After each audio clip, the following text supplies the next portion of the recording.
Buenas tardes, estimados padres de familia de la comunidad santanina. Les saluda la psicóloga Stephanie Mestanza Rojas, del nivel de primero, segundo y tercer grado de primaria. El día de hoy tenemos nuestro segundo taller de Escuela para Padres, denominado Mi familia libre de violencia, promoviendo el buen trato desde mi hogar. Ahora que ya están cómodos, comencemos con este taller. Primero me voy a presentar.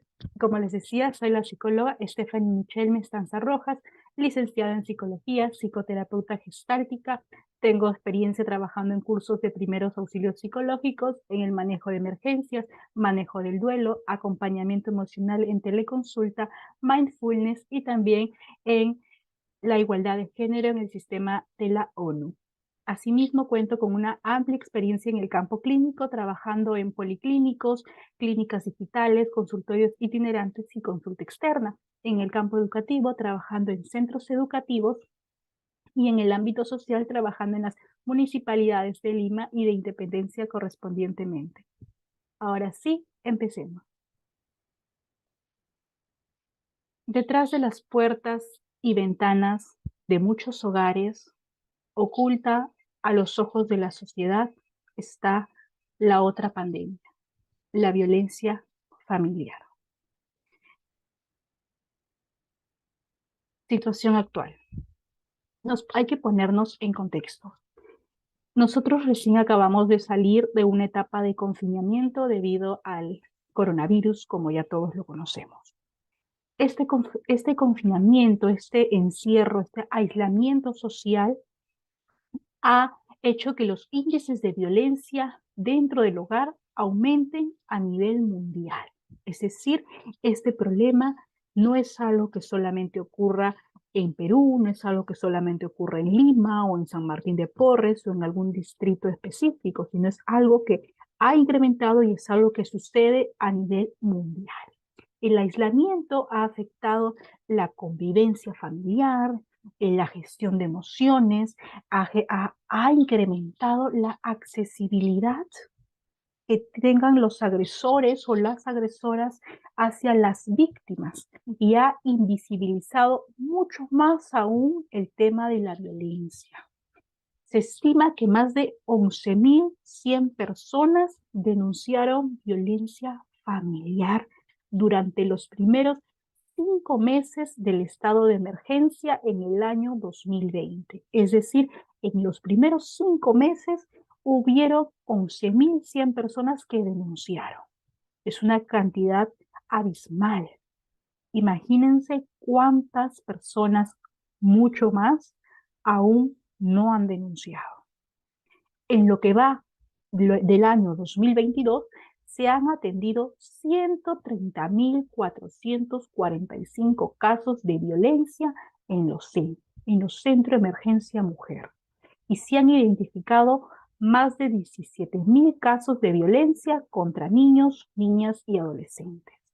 Sí, señores y señoras, y estos números nos parecen exorbitantes, solamente cabe recalcar de que son números dateados en el sistema del Ministerio de la Mujer y Poblaciones Vulnerables, pero aún existen muchísimas más denuncias que no han sido puestas. Continuemos. Hablemos de la violencia y la familia. Primero hablemos de la familia. La familia, como todos acá tenemos una, la familia debería de ser un lugar en el que cada integrante, en el que cada miembro de este grupo familiar, de este importante grupo social, grupo familiar como es la familia, donde cada integrante goce de cariño, goce de afecto, goce de buena comunicación, goce de comprensión, de respeto, de buen trato, de formas adecuadas de resolver los conflictos, de resolver alguna desregulación, para que así se genere la cohesión, la seguridad y ese sentido de pertenencia, ese sentido que cada integrante del grupo familiar, en este caso nuestros niños, deberían de decir: mi familia, esa familia es mía, esa familia está para mí. Pero como decía en un inicio, la familia debería, es lo que se espera, pero no siempre es así.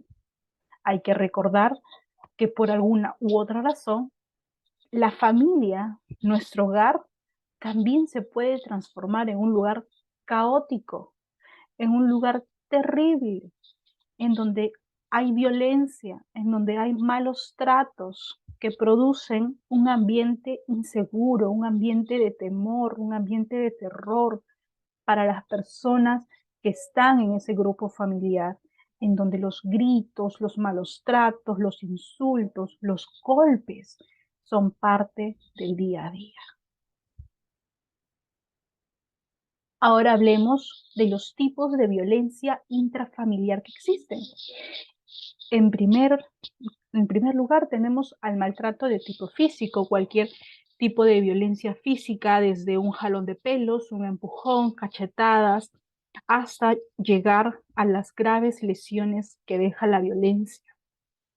El maltrato de tipo psicológico, ¿no? Las palabras, el que te estén constantemente de repente repitiendo adjetivos calificativos, que te estén de repente diciendo no sirves para nada, no vales para nada, todo lo haces mal.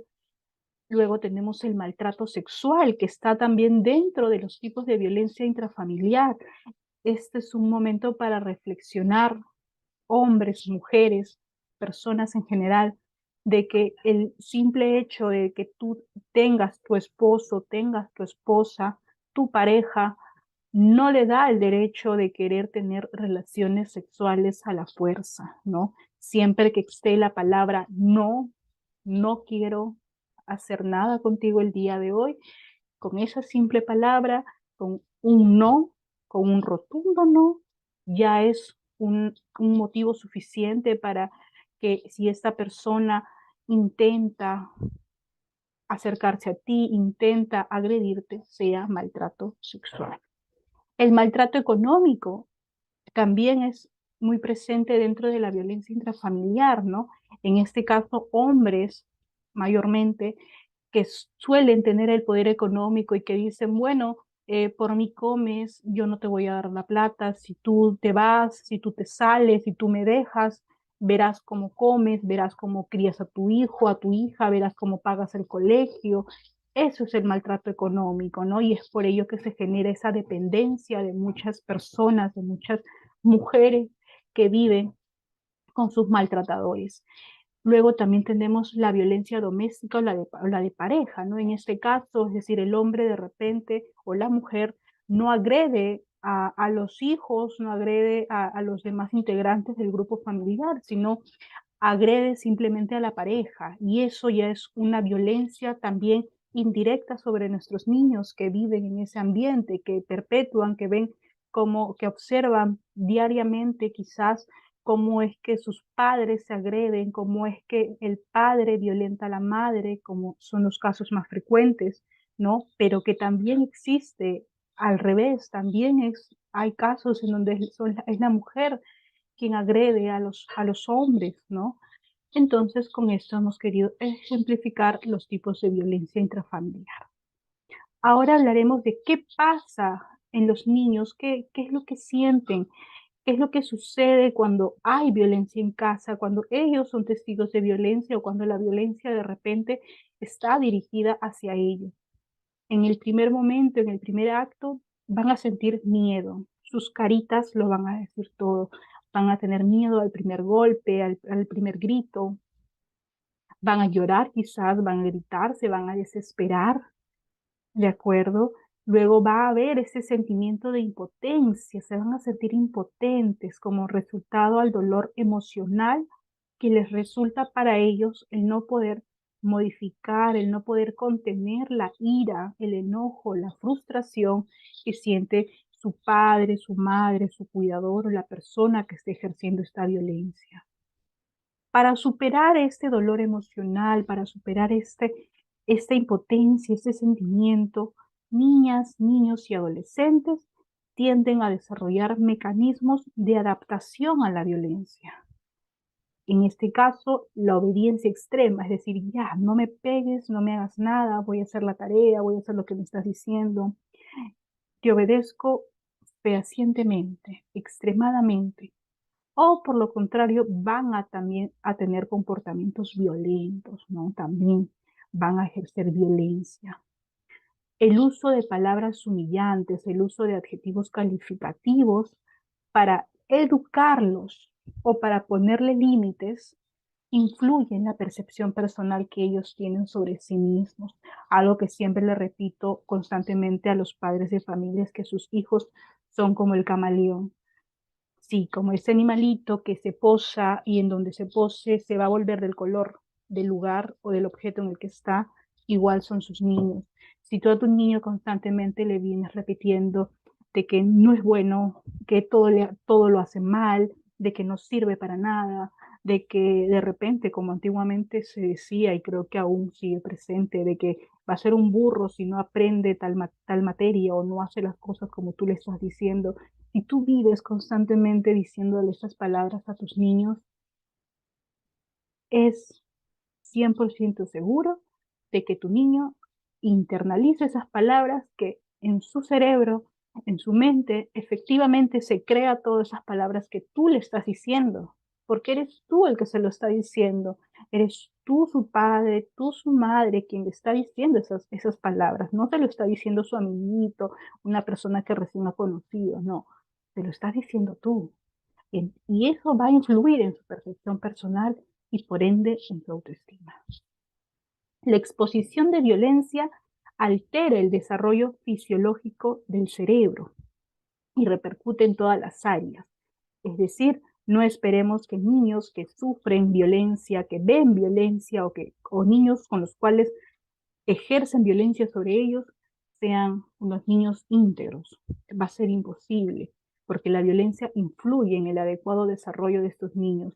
No le podemos pedir de repente altas calificaciones o las mejores calificaciones a un niño si constantemente le estamos gritando, si constantemente le estamos pegando. A nivel cerebral, ese niño va a estar estresado, agotado emocionalmente y por ende su capacidad de lenguaje, su capacidad de memoria, su capacidad de velocidad del procesamiento va a verse afectada, ¿no? Entonces hay que recordar que la exposición a la violencia, ya sea directa o indirecta en nuestros niños, va a afectar todas las áreas de su vida, el área cognitiva, el área social, el área familiar, todas las áreas. Consecuencias de la exposición de la violencia de nuestros niños: baja autoestima, sentimientos de soledad y de abandono, tal cual como lo dijimos hace un momento, ¿no? Si tú le vas a decir palabras negativas a tu hijo, a tu hija, si tú le vas a decir adjetivos calificativos, no esperes que tenga una buena autoestima. Es lógico que va a impactar en su autoestima. Ese niño va a decir, si mi mamá, si mi papá, que es la persona que se supone me dio la vida, que es la persona más importante de mi vida, me dice estas cosas, pues yo le creo, pues yo me creo esas palabras. Baja autoestima. Sentimientos de soledad y de abandono, ¿no? Son niños que constantemente van a decir, bueno, si mis papás me gritan, si mis papás me pegan, ¿qué más me espera a mí del mundo, de la sociedad, ¿no? Igualito me van a tratar mal, igual me voy a sentir solo. Exclusión del diálogo y la reflexión. Los niños a los cuales constantemente exponemos a la violencia son niños que, como lo decíamos anteriormente, van a repetir todo lo que observan. Son niños que de repente ante cualquier conflicto que puedan tener en otra área de su vida, en este caso como por ejemplo la escuela, son niños que no van a conversar si es que algo les sale mal o si es que algo no les agrada, ¿no? Son niños que van a buscar irse por los puños, van a buscar solucionar las cosas como están aprendiendo, ¿no? Entonces, hay que reflexionar sobre ello. Justamente ligado a esto, se genera una generación de más violencia, ¿no? Esto es un espacio para recordar de que las personas que son violentas o las personas que son impulsivas ante cualquier situación, no es que son personas que el día de hoy se levantaron y dijeron, hoy voy a ser violento, hoy voy a ser violenta, hoy voy a ser impulsivo, impulsiva, no. Son personas que posiblemente y que probablemente también han tenido una infancia de violencia, también han vivido bajo violencia y se genera una generación más de violencia. ¿no? Otras consecuencias muy graves que traen para nuestros niños y para las personas que viven bajo violencia son problemas de salud mental, tales como la ansiedad, la angustia, la depresión, entre otras, y los trastornos de identidad. Ahora que ya hemos estado hablando justamente de cómo la violencia afecta todas las áreas de vida de nuestros niños, es importante hablar sobre qué efectos tiene en la arquitectura cerebral de nuestros niños. Porque sí, señores, sus hijos actualmente están en una etapa de neuroplasticidad. Su cerebro, sus funciones cognitivas, sus neuronas están en un apogeo, están siendo como una plastilina que pueden ser moldeables, neuroplasticidad, por eso se llama. Y que haya violencia, que ellos experimenten o que vivan bajo violencia en esta etapa tan fundamental de sus vidas, impacta en la arquitectura cerebral de esos niños. Se tienen alteraciones en el desarrollo cerebral. Los estudios nos indican de que existe un aumento en el riesgo de poder consumir drogas y sufrir otros trastornos mentales en la edad adulta, ¿no? Acá, por ejemplo, tenemos una imagen, esto es una resonancia magnética, en donde se puede diferenciar de cómo se ve un cerebro que no ha vivido bajo maltrato, que no ha tenido situaciones o experiencias de violencia, mientras un cerebro de un niño que sí ha sufrido una experiencia de violencia durante su vida, ¿no?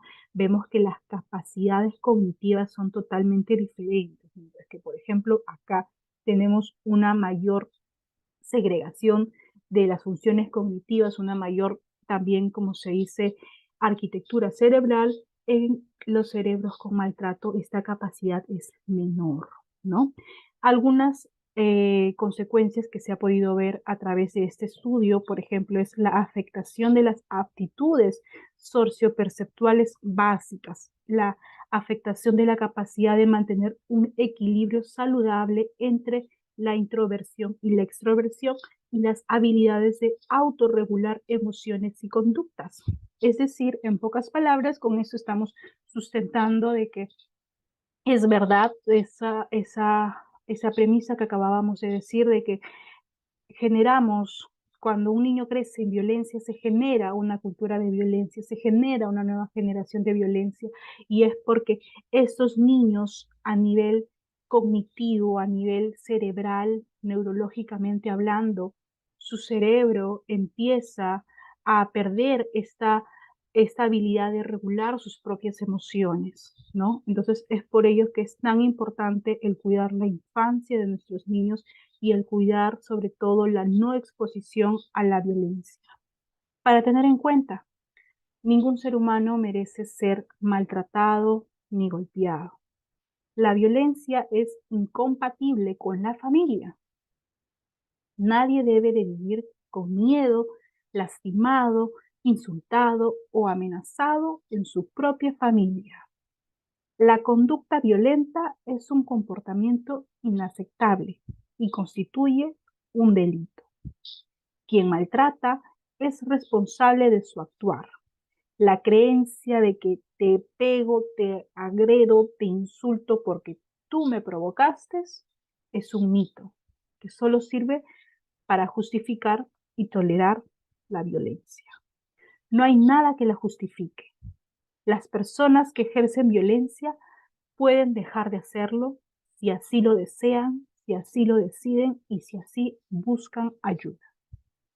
Todos, todas tenemos derecho a enojarnos, a sentir cólera y expresar la emoción del enojo sin causar daño ni ejercer violencia contra otro integrante del grupo familiar. Una persona que es o que ha sido maltratada no tiene derecho a maltratar a otras personas. Los niños, niñas y adolescentes están diciendo la verdad cuando se animan a hablar de los malos tratos, de los abusos sexuales, de los abusos físicos, de los abusos verbales o de los abusos psicológicos. Ellos necesitan ser creídos, aliviados y protegidos. Ahora hablemos del buen trato, esa arma eficaz contra la violencia. El buen trato se refiere a todas aquellas prácticas, es decir, acciones y relaciones de amor y de respeto en la familia. Se busca prevenir conductas de riesgo asociadas a la violencia familiar, social y a los malos tratos hacia la infancia y la adolescencia. Algunas pautas de buen trato que tenemos para compartir con ustedes son, por ejemplo, expresar siempre con amor, con palabras y con caricias, escucharlos con atención y creer en lo que dicen, aceptarlos tal y cual y como son. Recuerden que aún son menores de edad, que aún están en constantes cambios, reconocer sus cualidades, sus fortalezas y la importancia de su autoestima. Ayudarles dialogando, llegando a acuerdos de sana convivencia. Hay que recordar que en la convivencia del día a día no todo es color de rosa, que van a haber momentos en los cuales uno no va a estar de acuerdo, en los cuales van a haber conflictos, pero la idea es poder resolverlos adecuadamente. Dedícales tiempo, juega, ríe, baila, haz actividades con ellos.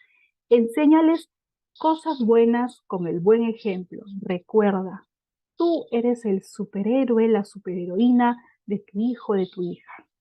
Estimula su aprendizaje valorando y celebrando cada uno de sus logros. Conoce, enseña y respeta tus derechos y vela porque estos se cumplan en todos los ámbitos de su vida. Dialoga siempre, fortalece en ellos esos valores. En la interacción diaria con nuestros niños, dejamos huellas en sus vidas, a través de palabras, de acciones, de actitudes. Es por ello que es fundamental dejar huellas de amor que les permitan vivir una infancia feliz y en bienestar. La crianza positiva, la mejor alternativa para poder dejar huellas de amor en nuestros niños. La crianza positiva para niños de 6 a 12 años. Para que tu hijo crezca sanamente, cuida su vínculo, ayúdale a reconocer sus emociones, a expresar lo que siente, lo que necesita. Trata de entender qué es lo que siente, qué es lo que te está diciendo, cómo se está sintiendo. Busca que pasen momentos agradables. Ayúdale a conocer su mundo. Explícale qué cosas van a hacer antes de ir a algún lugar. Tómate el tiempo de explicarle las cosas. Ayúdale a relacionarse con lo que aprende en su escuela con la vida diaria. En casa, crea espacios seguros para su desarrollo. Cuando no entiende una idea, explícasela nuevamente y si de repente por ahí se te va la paciencia, no logras tú tampoco quizás entender, no sabes cómo dejarte entender, busca ayuda, busca alguna otra alternativa. Cuídalo y protégelo, enséñale a cuidar y a respetar su cuerpo. Juntos establezcan horarios, rutinas en casa, para el colegio. Busca que cuide su propia salud mental y salud física. Trátalo bien, no golpes, no humillaciones. Recordatorio. La ley 30403 prohíbe el uso de castigo físico y humillante contra nuestros niños, niñas y adolescentes. Si eres testigo o conoces algún caso que infrinja esta ley, comunícate a la línea 100. La atención, 24 horas al día, la llamada es gratuita y anónima. No estás solo, no estás sola. Para cerrar este taller, nos vamos a ir con esta reflexión. Cambiemos el mundo. Anímate a romper patrones insanos de crianza.